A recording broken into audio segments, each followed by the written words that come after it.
just received word that Obi-Wan has destroyed General Grievous. We're on our way to make sure the Chancellor returns emergency power back to the Senate. He won't give up his power. I've just learned a terrible truth. I think Chancellor Palpatine is a Sith Lord. A Sith Lord? Yes, the one we've been looking for. How do you know this? He knows the ways of the Force. He's been trained to use the dark side. Are you sure? Absolutely. And our worst fears have been realized. Now everybody knows that Anakin Skywalker and Mace Windu, we were not always on the same page, and I can go as far as saying they did not like each other. Well, I don't know if that's really going far, because we obviously know Mace Windu said that I don't trust him. Usually, if you don't trust somebody, they're not your favorite person. So, because of Mace Windu feeling that way towards Anakin, you can pretty much assume Anakin would feel that way towards Mace Windu.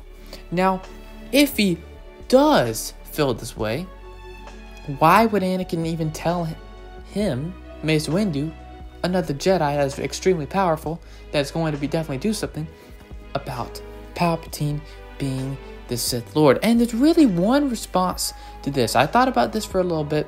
The answer is, think about it. What other Jedi that Anakin was, talked to a lot, was on Coruscant at that time? Yoda wasn't. He was with the Wookiees. Obi-Wan, his master, was on Grievous. Anakin could not have just, used calmly can call him. It could have distracted Obi-Wan, and he would have been killed by Grievous. That would have been not smart. So he had to discuss and talk with somebody who was on Coruscant at that time. And most of the Jedi actually were not on Coruscant. So, and he knew, and you gotta think about this, in the scene of Revenge of the Sith, Anakin, he was assigned to go see Palpatine by Mace Windu. Mace Windu told Anakin to go see Palpatine that, hey, Grievous has been killed and everything's all set. He said to make sure that Palpatine hands over and, does the right thing and everything, just to make sure. So Anakin, being sent by Mace Windu, most likely is going to return to Mace Windu, because that's the closest Jedi that he knows, and he's definitely strong enough to perhaps kill Palpatine, in your opinion, maybe not.